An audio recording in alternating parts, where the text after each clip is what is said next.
Welcome to this week's edition of the Ed Block CourageCast, and oh man, what a show we got for you this week. I'm your host, Dave Steinwedel. I'm excited. I've been excited for this show for a couple weeks now because of who we have coming on it. But let me first get to who is with me this week. No DB games this week. Right now, it's just my guy, former Bengals, former Vikings, and former Kansas City Chief defensive lineman.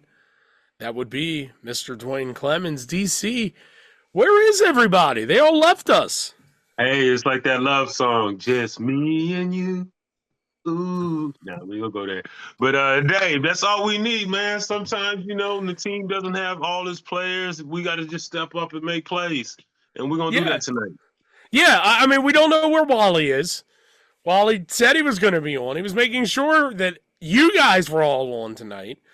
We may have a guest appearance from our guy Anthony Mitchell here in a little bit.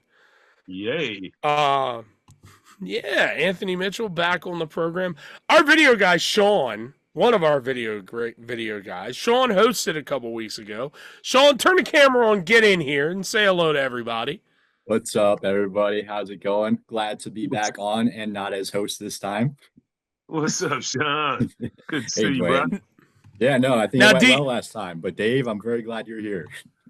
Well, I was going to ask, DC, be honest, because he's here with us right now. Be brutally honest. How bad was it when he hosted? No, he did good. It's not easy to step in front of the limelight and actually be magnanimous, when you're not doing it all the time. So I thought for a rookie, he stepped in. He had a good day. Well, he's going to be with us. He's going to be with us throughout the pod tonight as a little bit of a producer, a little bit of a guest as we get ready. But we're all excited. This is an exciting night for this show to get to have a great guy in Donald Driver, who was up for the Hall of Fame, did not make it out of the first round. He's a former Ed Block Courage Award recipient, won it with the Packers back in 2005. But DC, I'd be remiss if I didn't ask you, who are you more happy for right now? Your Chiefs or your Bengals, who look like have a little life with Jose Flacco at the helm? Well, that's a pretty easy answer for that one. I'm still with my Chiefs organization. I'm happy for my Bengal brothers, but me and the Chiefs, we like lockstep. We married, and so that's always gonna be my main squeeze. But I love my third wife, the Bengals, so they doing it when they can do it. But I don't think without a defense, it's not gonna be a very long season. I wish they would have addressed some issues earlier, but I'm glad they're having a few moments of sunshine, and hopefully they can at least make do with the injuries they've suffered. Does it feel like to you with Kansas City, DC, that it feels like they've kind of reinvented this offense now? Because I think for outsiders, that's what it feels like. But everybody who's like a Kansas City, you guys have probably missed so much Rashee Rice. I don't think anybody who wasn't really a Chiefs fan understands. We knew what an impact he was going to make. And we already knew what we had in Xavier and Brown and Kelsey. But it's kind of like when you get that last magical ingredient, and now it's like a souffle. It's like this thing is like mushroomed and ballooned, because you just can't put 5 DBs on the field and say, my 1 can match up with Rice, my 2 can match up with Worthy, my 3 can match up with Brown, my 4 can match up with Juju, and then I'm gonna put my 5th best DB on Kelsey. I mean, it's like, man, they done messed around. If these guys can stay healthy, I don't know how you match up against that. And I know some teams have maybe, Washington did it for like a quarter, maybe a quarter and a half, but by the end of the game, those tongues are going to be wagging. Them hamstrings are going to be tight. I just don't see how and then you got Tyquan Thornton coming off the bench and Royals coming off the bench. And it's just like, man, the onslaught is real. And I understand what you're saying about that Kansas City offense, but we saw with Rashee Rice last year, this offense just not feel the same, not have that same level of dynamic ability with it. And it feels like you get Rice back, you have some other opportunities here, and that's really where this team has taken off a little bit as things get rolling here. I believe Anthony Mitchell is getting ready to join us. Anthony, can you hear us? I can hear y'all. Can y'all hear me? We can hear you, bro? Buddy. Welcome back to the podcast. It's been too long. Man, my bad, man. That's all I can say. My bad. Hey, man, what up, man? It's all right. And you know why it's okay? Because our guest is getting ready to join us as we speak. So, Anthony, how does it feel to be back on the pod? And are you ready to talk to a former top-tier NFL wide receiver? Always ready to see why I ain't have a chance to take his head off, but you know how it is. Well, let's ask him. That would be former great Green Bay Packer wide receiver, former Ed Block Courage Award recipient in 2005 with those Green Bay Packers, Donald Jerome with Dave Steinwedel, Duane Clemons, Anthony Mitchell, and our video guy, Sean. Thank you for taking some time. How you doing? I'm good, man. I'm good. How's everything going? We're doing well. I mean, I know Anthony mentioned about taking your head off. So, like, do you still have a little bit of competitive fire in you? Come on, listen. Ain't been talking like that for years, man. It ain't gonna never end. I just get up and smile on them boys, man. I just keep doing what I'm doing every single time. Yeah, man. Great career, man. Great career. Tip my hat off to you, boss. Appreciate it, fam. Same here. What's up, Big D? How you living, brother? I'm good, Big. How you been? Good, man. You know, just trying to stay in the gym, stay fit like you. I can see them traps are still real on you. You so know, you doing something? You know, they say that's all I did back in the days was do arms, so that's all I Hey, Don, it up, huh? Hey, man, they don't understand where you come from, man. We come from HBCU. We got to do a little something different to get there. Oh, yeah. You guys always had to overwork, right?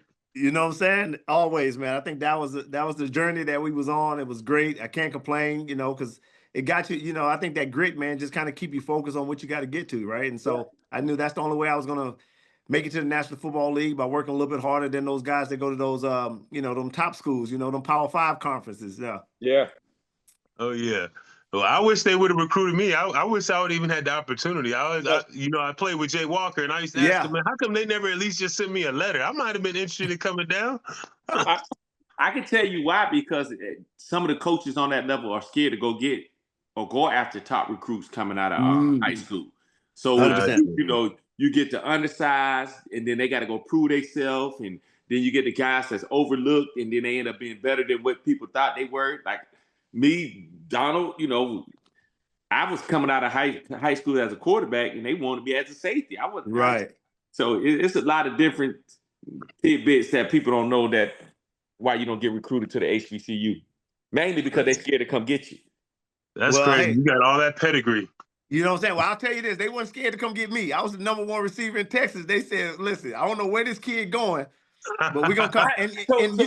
And the reason why I went there, I mean, it was all because of Mac. If it wasn't because Mac wasn't up for the Heisman and all, man, and then my grandfather. That's why they got you. Now they had a selling point to you. Well, my grandfather wanted me to go. He didn't want me to go to all the other schools. He was like, I want you to go to HBCU.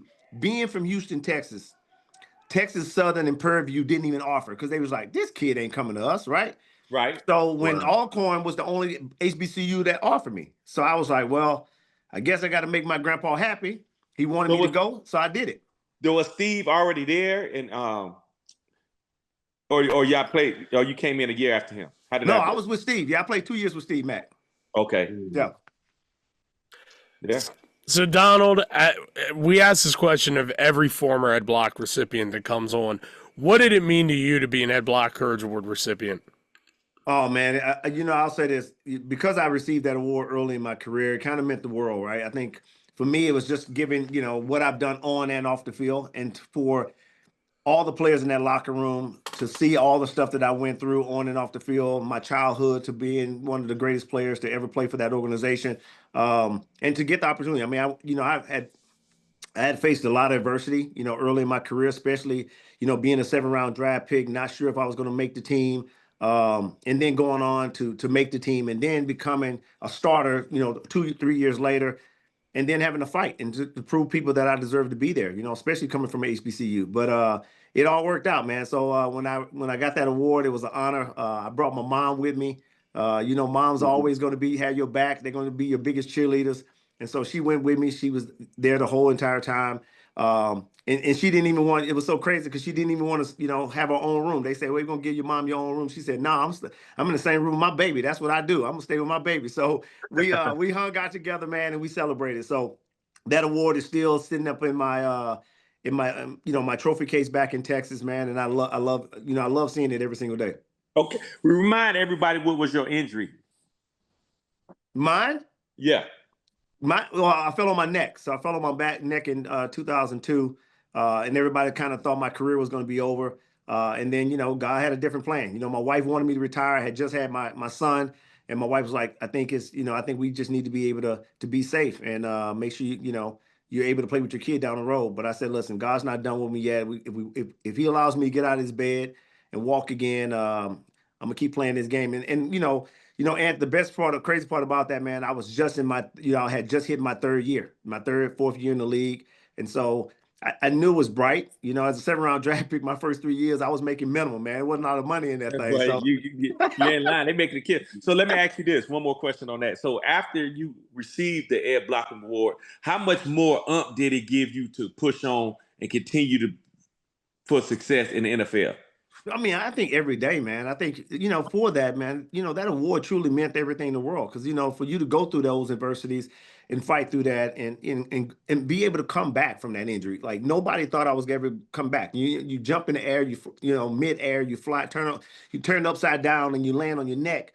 The first thing, and you're not moving, right? So a lot of guys from that injury, they never bounce back from it. Sometimes it's harder. You're afraid to take a big hit because the next time that hit could end your career.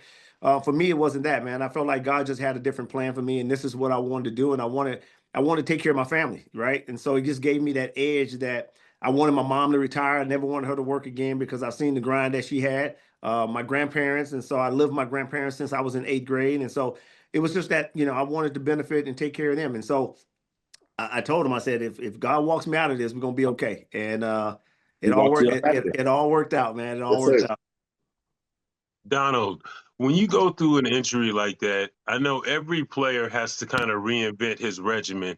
And there's always that, like, you know, remember you were just young, strong, fast, and working hard. And then after a major injury, what was your secret sauce? What were the specific things you did that changed the way you approached your body and made you intentional about making sure this never happened again as much as you can be? Yeah, no, I just trained every single day, right? I didn't, you know, I think that was the thing I think a lot of these young men today don't do. And I think that's why a lot of injuries happen, right? I think for me, it's like we didn't take time off, right? We knew we had tour days, we had to fight, we were in pads for 14 days, and we went grind every single week. And so when the injury happened, I just started taking care of my body in a different way, right? I started training harder.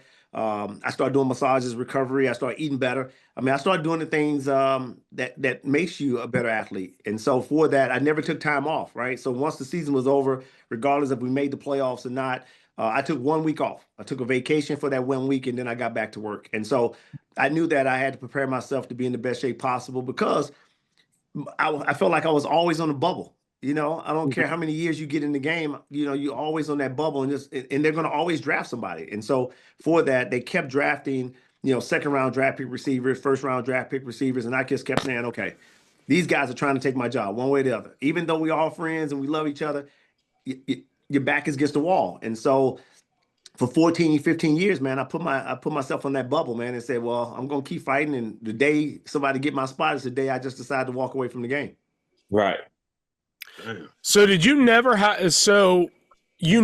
a moment in your career where you were like, hey, I've made it. I'm an established guy. Like, there wasn't that moment for you?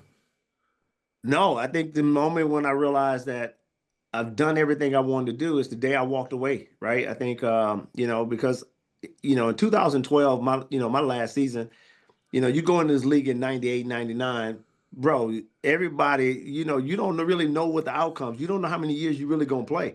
And so when that time came where I was like, you know, the Packers are going in a different route. I'm 38 years old. I'm still playing at a high level.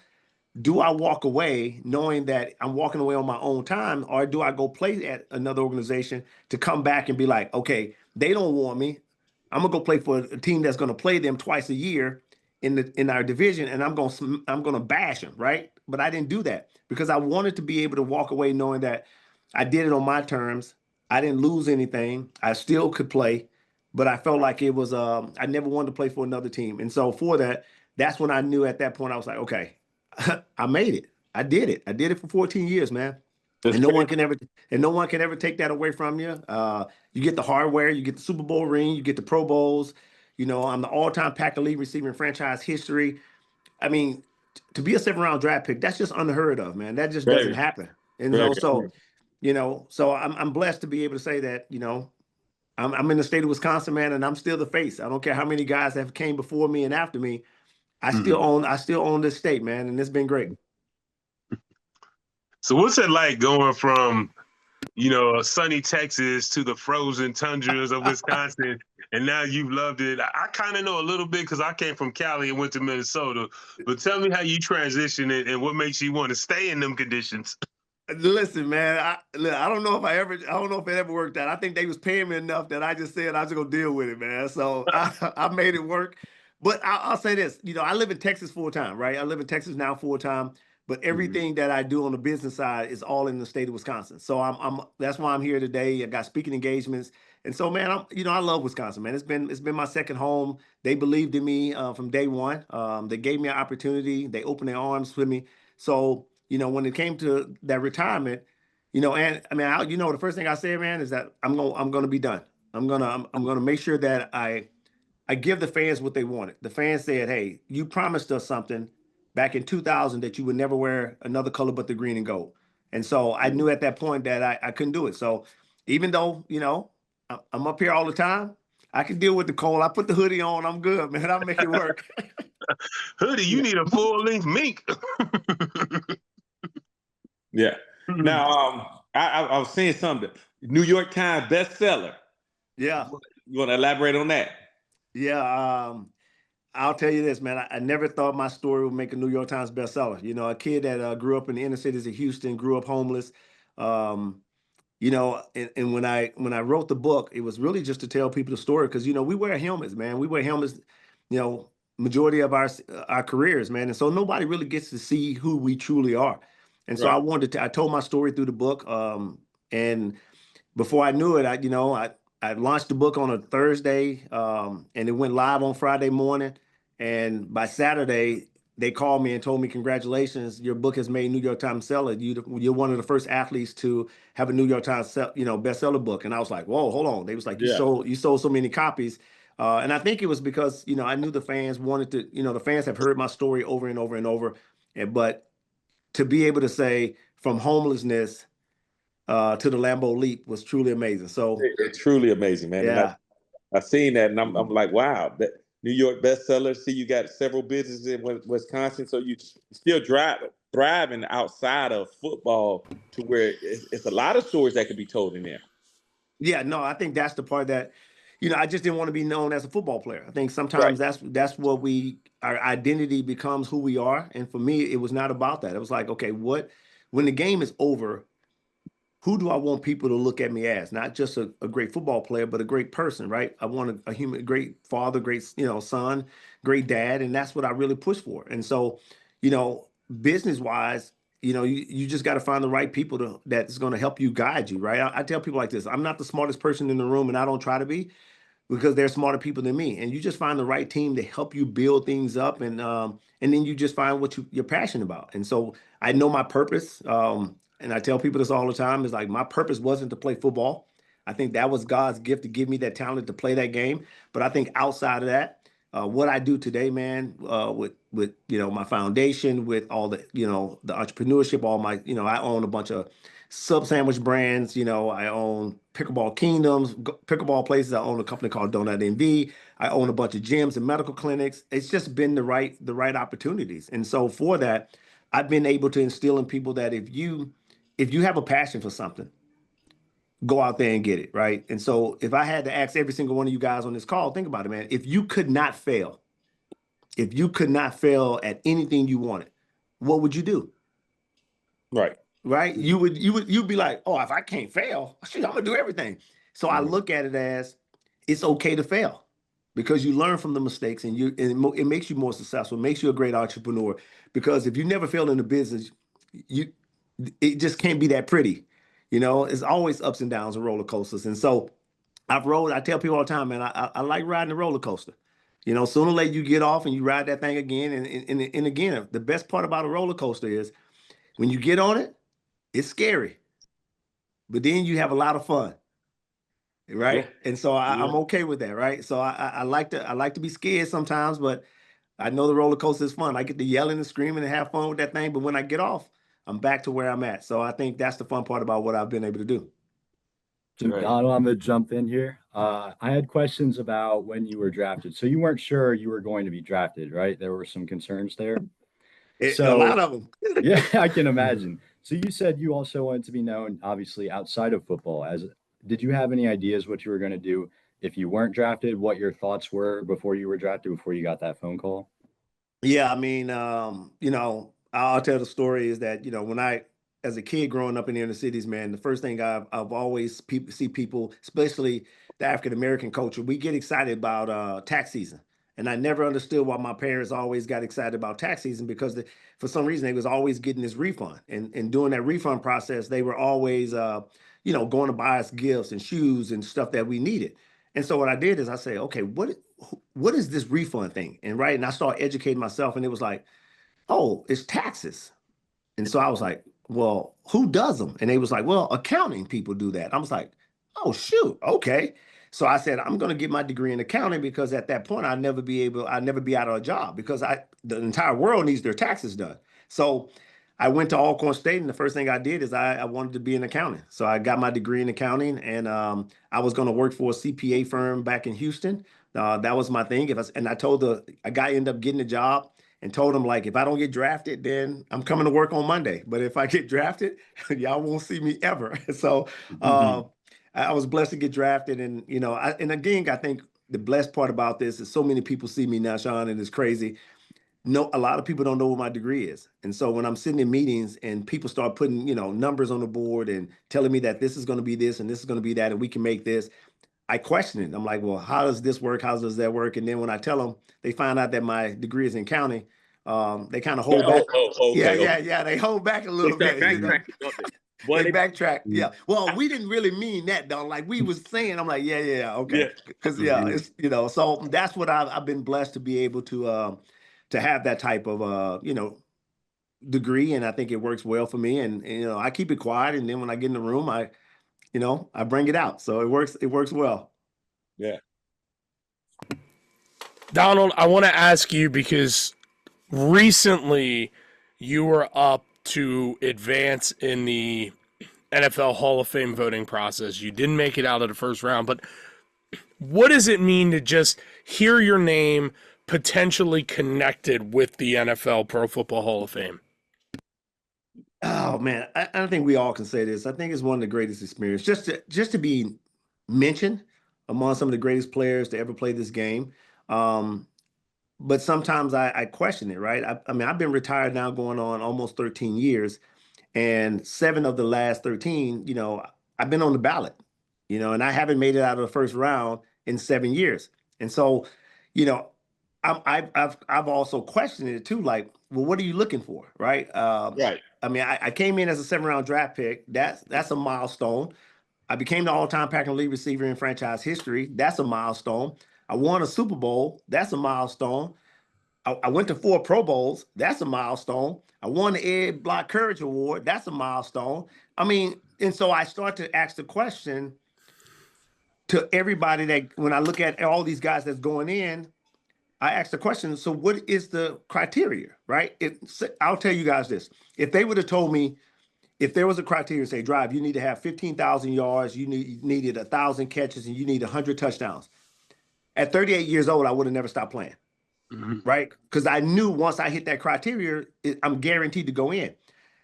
I think one day I will go in. What I always said is, I don't want my son giving my speech, right? That means if my son's giving my speech, that means I'm dead, right? I want to enjoy it. There's so many guys that I see that goes in and they're not here to even receive that honor, right? And so at that point, why do we even put them in? It's not. I don't think it's fair to the guys that you feel like, okay, now they deserve to go in because they're not here anymore, right? Especially when they got guys that's jumped in and been retired 2 years and they throw them in the Hall of Fame instantly. It's just mind-boggling to me too. Well, I think this is the thing, right? You have to go into the Hall of Fame, you have to be retired 5 years, and then your name goes in, right? And so if you look at the class, yeah, right. But if you look at the class coming out now, all 5 of those guys, they can go in. So that means all the guys that's on the ballot, none of them going in. So that's why I'm always concerned, like, how do you pick the right people? And we know that there's a group of reporters that pick that, and that's how it works out. And sometimes that's I think players need to vote. Like, hey, players need to vote. Yeah, players need to vote. And if you're a fan of somebody, automatically as a reporter, if he gave you interviews while you was playing, if he did this while you was playing, you automatically want him in. Oh, he's a great guy. He took care of me when I was interviewing him. But that's biased stuff, man. They need to have the players. We played against you. We don't want to see you every day. We know the work ethic it takes for you to play on a high level. Then you got somebody just coming in. Oh, but what if you didn't like? What if there was like a reporter that just didn't like you? Like, I don't think I ever had a bad reporter that said anything bad about me. Maybe they have, but I ain't never said nothing bad about them. But I think that's the problem when you're sitting in a room and a reporter goes from, a reporter from New York goes, "Hey, Donald Driver." They go, "Nope, don't have my vote." So I'm like this: if I don't have your vote, then tell me what I did wrong. Right. Like, if you can explain to me why I shouldn't go in, then I'll be like, okay, well, I respect that. But if you say, well, Donald, you never led the NFL in yards or catches, you never led in touchdowns. Well, I don't think I should lead. That doesn't matter.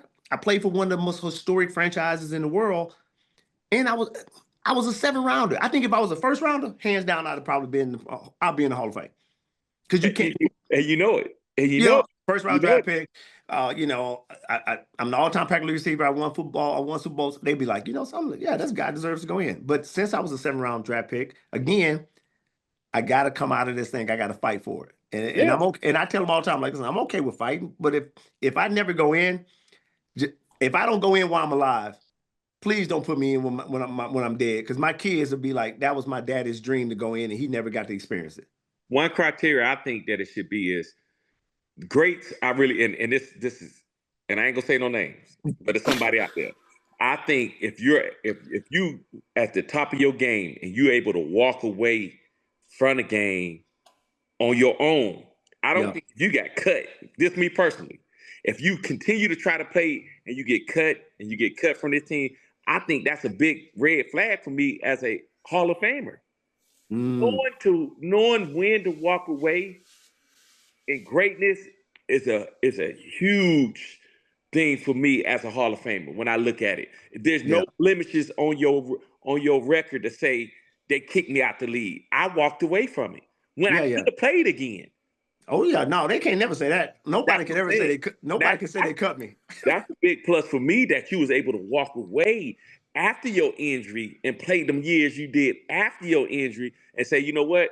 Okay, now it's time for me to walk away. So deuces, y'all have a great day. And you could have still played. Like you said, you could have went to another team. But this is the thing. I got offered to go play for other teams. I just said no. I was like, no, I don't want to play for nobody. Yeah, that was it. You could have. Yeah. But you got guys that don't want to walk away from the game, go to another team, and they talk they should be a Heisman Trophy winners, and they got cut. Greats don't get cut. Donald, I would be remiss if I didn't mention this, though. You're listing all your accolades, and you didn't mention that you won Dancing with the Stars. Well, I don't know if that really has anything to do with the football world, right? I mean, we're talking about, but I'll say this. Going on that show was truly amazing. I watched the show from season 1. I'm a huge reality show guy. I love the shows. I never thought in a million years I'd go on the show. I watched it I'm a big boxing fan. So Evander Holyfield was on season 1. I was like, bro, if Evander Holyfield can go on that show and dance, I know I can go on there. And I made a joke to my wife. I was like, babe, if I ever go on that show, I'm going to win it. Well, you see what happened. 13 seasons later, I get the phone call, right? Saying, hey, Donald, would you go on the show? But I ended up getting hurt in the Super Bowl. And then Hines Ward went on to do the show, and then he ended up winning. So I thought, well, that was it for me, my opportunity. And then the next year, they asked me to go back on the show. And when I got on the show, I was like, man, I'm gonna win this thing. And so I didn't know they was paying either. So that was kind of surprising that they was paying an arm and a leg. So we made some good money on the show. I mean, every single week we were getting paid big money. So I was excited. Well, that's good. Thanks for telling me now. Let me go. I could shimmy a little bit. You can shimmy a little bit with them. They'll love it. I'm telling you. Cha-cha. Cha-cha-cha. All Hey, right, Duane, you up next. Well, Donald, I know you had some epic battles. Tell me about your best story, the player that maybe gave you the most work. Who was it that gave you your aha moment in the NFL? Man, oh man, I'll say this. I had a lot of those high moments. I think, big hits, that you never know. But I'll say this. The first time I think I got welcomed to the NFL, we were playing Tampa Bay. It was the last game of the season. Mike Sherman told me that I was going to start that day. And that was the first time I ever had a start on my records, right? And I'm sitting there and I'm like, man, okay, I got to have fun today. I got to have fun. And I remember, running routes and Brett's throwing me the ball. And I had already had 2 catches. And we got right to the 15-yard line. I'm on the left side. I run a slant route. I beat Runday. I catch it. And I'm talking about John Lynch hit me so hard. I'm talking about my helmet. My helmet popped off. He broke my chin strap at the bottom of that thing. And I remember getting up and he kind of stood over me and he was like, Dry, you good? You good? And I kind of slapped his hand down. I was like, no, I'm not good, man. I went to the sideline. And I went to the sideline, took my helmet off, and I was like, hey, I need my helmet because, he broke the chin strap. So they gave me my second helmet, and then I ended up missing 1 or 2 plays, went back out and played the rest of the game. It had a good game, and we ended up beating them, but that was my welcome to the National Football League. And so John was one of the most hard-hitting guys that I ever played with. But yeah, it was that welcoming moment. Did you see the sun between your feet? Hey, I don't know what the hell. I saw everything. I saw, how you always look in the crowd and you think these people moving or something? What's going on? Bro, I saw all types of stuff in them crowds, man. I didn't know what was going on. But hey, I was able to get off, come back in, and finish the game strong. So it was good. What was it like playing against Anthony? Man, Ant was just Ant talked trash the whole time, man. That's all he did, though. But I'll tell you this. One thing I respect Anthony, he was a hell of a player, right? I think that's one thing that we can always talk about. Like, you got to give guys their flowers, and I always tell guys, I'm willing to give guys their flowers, but I'm very biased, too, when it comes to, what type of player I was. They did their job to try to stop you, and I did my job to try to beat them, right? And so at the end of the day, I think every single player, we have respect for each other. We may not like each other when we play. Like, I'm telling you, I don't like him. He ain't gonna like me. He gonna talk trash to me. I'm gonna talk trash to him. But after the game is over, we're gonna check each other. Hey, you good? Good to see you, man. Tell the family I say hello, and we move on. Man, they put on a clinic when we went to Green Bay. They put on, it was like the first. I wasn't gonna bring that up. I wasn't bringing up the clinic. Have you ever seen 7-on-7 in full pads? That's what it looked like when we played Green Bay. It was we embarrassed them. I'll tell you that. We killed them. Yeah. Was this when you was in Baltimore? We was in Green Bay. I was a Green Bay fan. Dorsey loved all of it. I was a Green Bay fan. And so when y'all said we interviewing Donald Driver, of course I'm getting on. I was a huge Green Bay fan. Okay. Man, they put on a clinic. Me and Corey here sitting on the sideline, like, man, you believe he completed that pass? It's like they couldn't miss, and they had hands. They was cheating. They had glue on their hands, man. Oh, yeah. Man, that's that noise, man. Outside, and they was catching balls like it was 90 degrees, man. Come on, man. Hey, we gave y'all credit when we came down. Listen, I'll tell you this: when we actually came down to B-more, y'all actually beat us that game. It was cold, it was snowing, it was terrible. And, y'all end up picking us off right at the end zone and walk one back. So it was a good time, man. We had some good time. We had some good rivals. But the thing I'm going to say about Green Bay, and they know they wrong for it, after they beat us, they put insult to injury by cutting off the hot water in our locker room. Yeah, damn. Dirty Max. Hey, I swear, they cut off the hot water in our locker room. Man, dude, that's just unprofessional. Like, you know what? It was 13 below. It was 13 below zero, man. Everything froze. Man, nah. Y'all, I bet y'all had hot water. Did you? We did have hot water, though. Not them, but we did. I know y'all did. We did. We got on the plane like, you know what? We're going to go on here with Musty and all. Forget that. That water was cold. Oh, my God. Oh, man. Oh man, Donald, we have had a lot of fun doing this. I know we have to get ready to let you go, but DC, Anthony, I'll leave you guys. Any final questions for Donald before we let him go?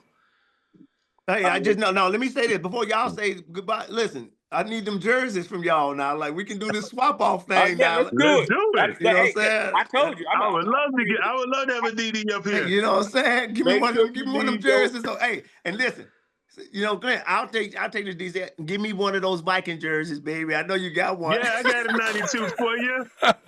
Give me one of them Viking jerseys, baby. I need me a Donald Driver jersey. Man, my Hey, wife talking about redoing our basement too. Let's do it. You ain't said let's nothing but a figure- word, Donald. I got you. Hit me up however you guys want to hit up, and then Instagram, whatever, and then we'll just pass phone numbers around, and then we'll get. All right, we'll that'll do it. work. Yeah, we'll do that. All right. Good. Donald Driver, thank you for taking some time. We would also love to have you back on the pod to talk some more sports and football with us. Oh man, come on, yeah, I'm good, man. Whenever y'all need your boy, man, let me know, To be man. honest with you, I held back. I had some questions. I had some stuff I wanted to state, but I don't want to do it. I want to throw nobody under the bus. No, go ahead. Nothing to do with you. No, tell me what you got. What you got? Give me one. Okay. Well, hold on, Ed. Save it for when he comes to the awards. You coming to the Ed Block Courage Awards, right, Donald? No, I'm not coming to that. No. No, you got to come, bro. We have a great week, man. It's amazing. If you can just give us one weekend, man, we'll take care of everything. I don't even know when it is. We got. Hey, Donald, we'll take care of you. We'll get you an invite sent out. Yeah, do You'll that. be able to come to Baltimore. Look, there is a contractual obligation, though. You do have to come back and do the pod in person. Listen, this is the problem. Y'all treat me like the Hall of Fame, bro. Y'all ain't got no invites to the Ed Block Courage. I didn't even know players come back for after they won. Yeah, man, it's a great weekend. It's one of the best weekends you'll have. Well, y'all just treat a person bad, man. Don, I don't know if you know, I was able to connect with these guys because my son played, and he won the Ed Block Courage Award last year. Gotcha. And so I was able, once I connected with them, man, this is what we do now. I love it, man. This is awesome. Don, you're going to love it because you can come every year, man. It is a great event. We're going to have a dance-off, offense versus defense. What you want to do? Let's see what you got. Hey, you are a ringer. Hey, man, I just bring the trophies, man. I just bring the Dance with the Stars trophy. I'm gonna win that. We're going to divide the crowd and let you come on stepping through. We had some linebackers from Dallas last year they was doing their thing on the floor. I think they took the cake. Hey man, listen, I tell them I can just bring out ballroom dance. Ain't none of them doing ballroom dance. I'm telling you. Okay, you gonna take it a whole nother level, huh? All right, Donald, thank you. Seriously, this was a lot of fun, and we will have you on the show again very soon, and we will get you all the information about coming to the Courage Awards because we'd love to see you in person. Appreciate it, y'all. Thank y'all so much for having me on, man. All right, Donald, take care. All right, y'all be More good. Ed Block in a moment. I'm Welcome back to the Ed Block CourageCast. What a fun conversation we just had, and this is one of those moments where like you sit back afterwards, and I know we'll do this after we're done, and just say, wow, that was a top tier interview, top tier conversation. So our thanks to former Packers wide receiver Donald Driver for coming on. I know DC and I, we're just so used to this, but Anthony, I mean, you haven't getting to do a lot of interviews. What did that feel like to you? It felt great for me to come on and interview a guy I used to watch and play against, and Slick was a Green Bay. Like seriously, I go upstairs and show y'all my Brett Favre autograph helmet. And Duane Clemons, to tell you, in Cincinnati when I got hurt, everybody we played that was big time. I'm trying to get their autograph. They made fun of me, and then after I get it, they're like, "Hey, go get us one." Nope, I'm not going to get you nothing. Get your own. But yeah, man, it's good, and I promise you, I'll be on more. Well, we'd love to have you on more. Because here we go. I'm going to ask you this question: Should the Cleveland Browns start Shedeur Sanders? See, that was something I was going to put in with Donald when I was saying I had a question. So my thing is this: is it Dylan Gabriel or it's the OC? You see what I'm saying? So we could say that Dylan Gabriel, but he won in college and he's not doing nothing now. Is it the OC? You got to fit a quarterback. You got to fit the play calling around the quarterback you got at hand. But should they? I think he deserves an opportunity. I mean, it can't be much worse. That's how I look at it. I think two things gonna happen. Either he gonna shut the critics up, or he gonna prove Cleveland right. But isn't that the classic case of politics? Like they now at this point, if he goes out there and he balls, then they all look like the dumbest people in the world, and it's almost like I can't let that be the narrative going into next season. We already look like a dumb organization for what we do with quarterbacks consistently.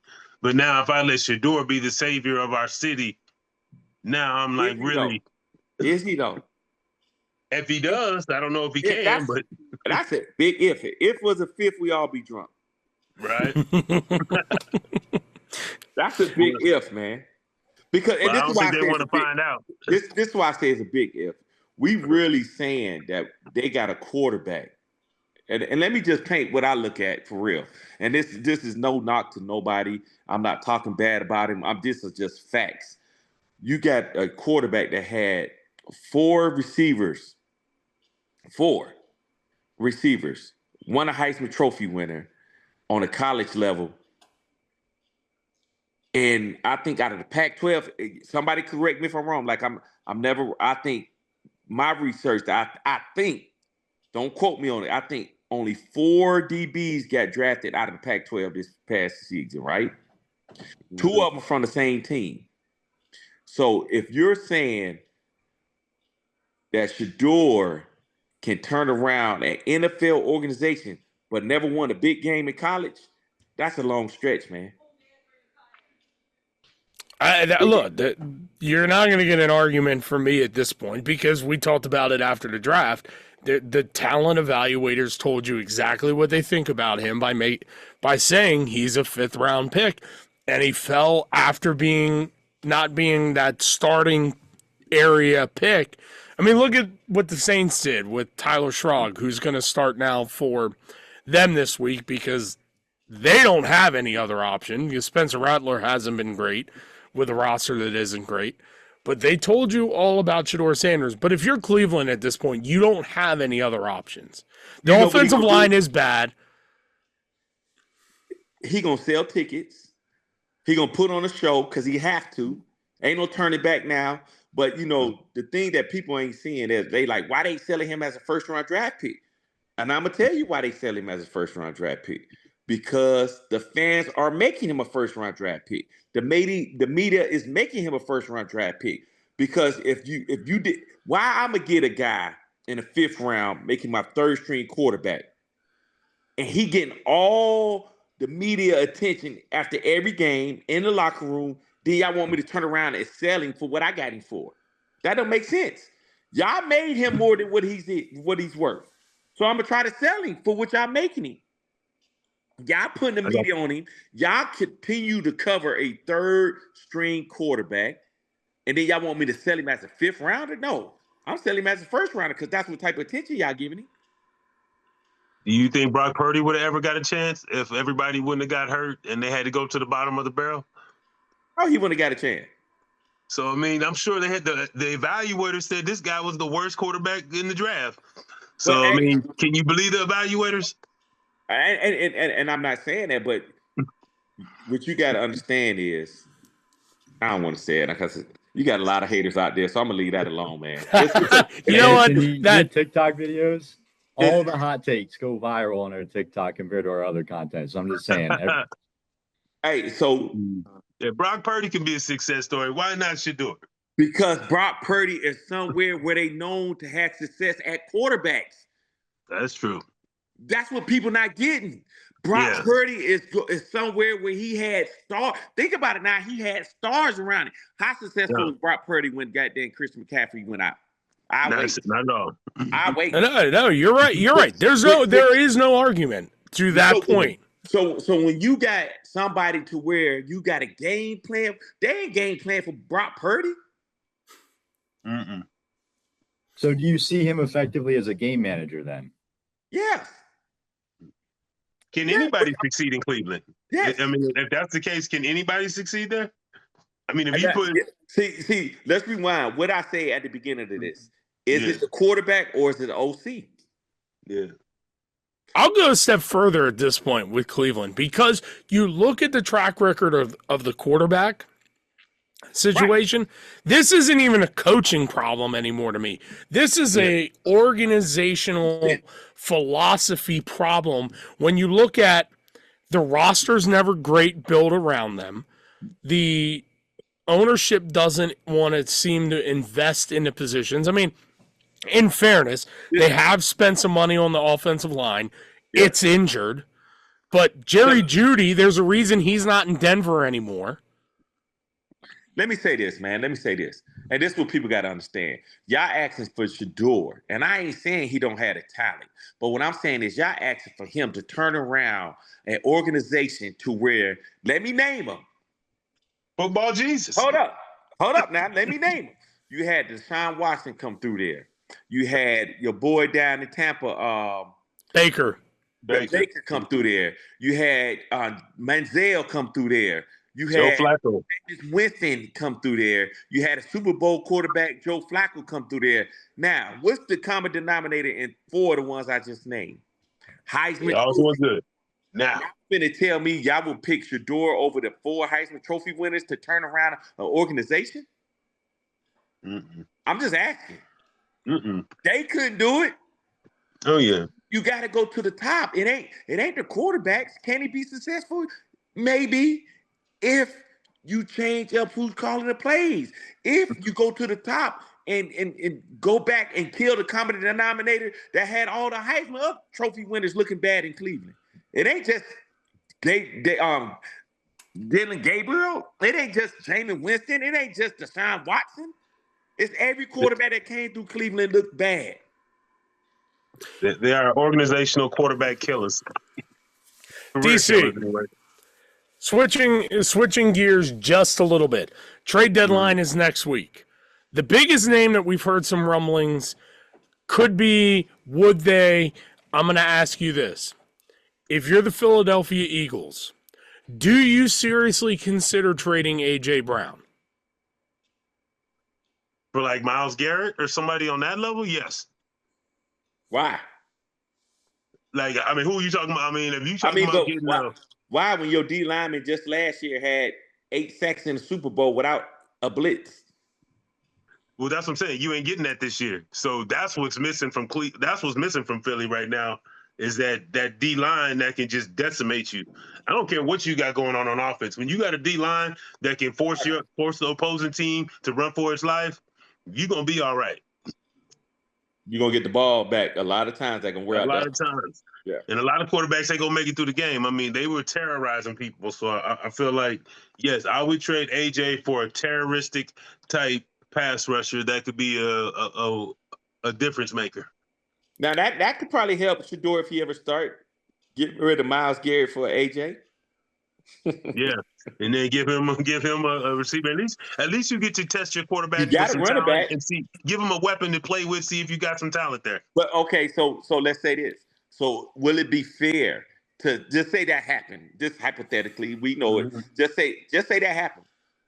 AJ go to Cleveland, and then Shador start. He's success. So is that fair to the other quarterbacks that say he's better than them? Maybe he got a better situation.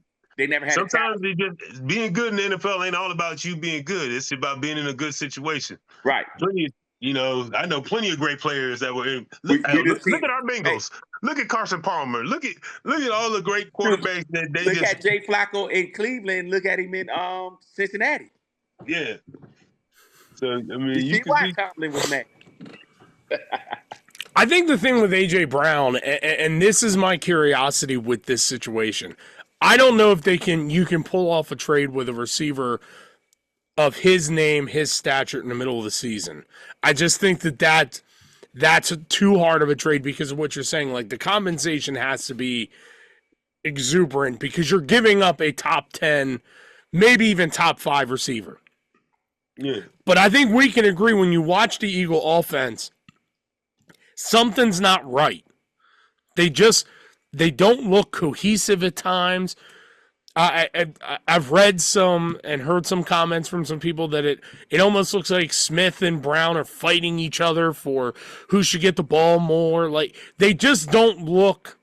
It doesn't look in sync. It doesn't look as smooth. I know the offensive line's been a little hurt. Barkley hasn't taken off this year like he did last year, but I just don't know if that's the fix for this Eagle offense long term, but it does almost seem like the marriage is starting to come apart with A.J. Brown and the Eagles. David, they're tired. You know how long that season is to go from preseason all the way to that Super Bowl? That's the hardest part about going through all those championship games, man. That Super Bowl hangover is real, and they seem like a team that's tired. You go to the parade and all that. It's just, I don't feel like they ever recovered from that whole, championship. Man, they recovered. These dudes don't even play in the preseason. Well, I'm just saying, it's like mentally they got tired. It's like, it's like you got fat for so long, and then you got to try to get lean again, and you can just see they still fat. They never lean back out. Yeah. All right. One more final question. I'm going to start it with Sean, and then we're going to wrap this up. Can Lamar Jackson Why are you going to do that?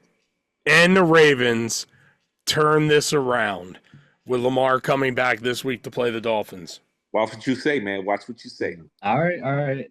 I think they absolutely can. I am a Lamar believer. I think that he is consistently shown to be a top-tier quarterback. Will they? I don't think so. But they absolutely can run the table. I mean, if Aaron Rodgers did it back in Green Bay, I think top-tier quarterback play. I think Zach Orr will get that defense to a better spot. Now, I'm not the biggest Ravens fan. Obviously, that's our other video editor, Steve. But when I do watch them, I do find a lot of defensive issues. Like, why are they getting shredded so much with all of that talent? It seems like at times they might have given up. It's such a weird experience to watch the current Baltimore Ravens. And if they don't win, I think this is the end for Harbaugh. Wow. Anthony? Nope. Don't ask nothing. You know what? Well, that's fair. I'll leave you out of this one. No, you can ask me. Ask me that. Let me see. I think same question. Same question. I think they can turn it around. I think what people ain't realizing is they had the meat of their schedule up front. Every team they played up front is winning, and so Pittsburgh always going to be a hard one. Cincinnati going to be a hard one, but I think they could battle it out. Start tomorrow night. Let's see how they come out of that. They come out of that tomorrow night. And the only reason why I say let's see that is because Miami had a big win Sunday as well. So those two going in with big wins, they both on a high, and let's see who could put it together back to back. If Baltimore put it together tomorrow night, I think they can run the table. DC. I'm going to agree with you guys only because the AFC North with Cleveland, and I don't believe in Cincinnati. I feel like that's the only reason why they have a chance, because that division doesn't have a lot of talent. If they were in the AFC West, if they were in the NFC West, I think they would be done. But because I think anytime the Bengals can score 38 points and lose a game, I feel like your defense is so garbage. Like, I can't never trust you to win consistently. So I feel like they can overtake them, and then I think that I disagree. Baltimore has a chance.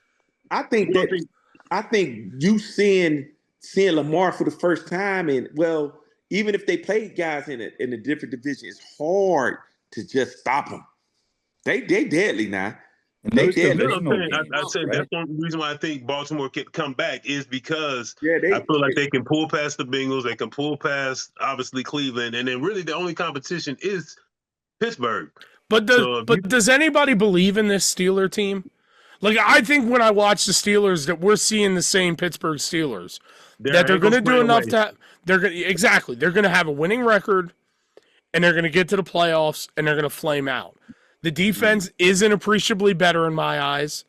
The offense is relying on Aaron Rodgers. Here's an interesting stat somebody told me today, and we'll get ready to wrap this up. We were talking about Dylan Gabriel, and Dylan Gabriel is second in the NFL in relying on yards after the catch at about like 56%. So in other terms, he's thrown it short, and he's expecting his wide receivers to get the yards afterwards. Do you know who number 1 in the NFL is? Aaron Rodgers. It's Aaron Rodgers at 63%. Wow. That's not going to get it done against better teams. You're going to have to be able to push the ball in the air down the field. Even though you have DK and you have Calvin Austin and you have these weapons, and they are good receivers, they can't do all the work. Aaron Rodgers is eventually going to have to throw it down the field. They don't have a great run game. I feel like I'm watching the same Steeler team. You've just changed the quarterback to Aaron Rodgers. I can't remember. Does Baltimore still have to play Denver and San Diego? They already played. Okay. They only had to play Kansas City. They don't play neither They one. didn't have to play Denver. Okay. No. They got they both got a hard, the winning teams out the way already. But you guys see the divisional games, right? That there's always a weird divisional game where the Browns somehow like bullcrap their way to a victory over the Ravens. Like you don't see it coming. That's why I don't believe they run the table. There's always some like weird thing that happens. But they not doing that this year. Okay, I'll give you that. Last year, you got to think a dropped interception, and then they had Jameis Winston. They don't have a Jameis Winston. I would have kept Jameis Winston if I was Cleveland. All right. Well, that is going to do it for this edition of the Ed Block CourageCast. A lot of fun. Thank you to Sean for coming on.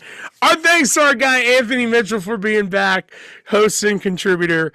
DC, we don't know where Wally ended up. He never came on. So Wally's lost somewhere out there in Florida. Wally. Our thanks to Donald Driver. Thanks to everybody. This has been the Ed Block CourageCast.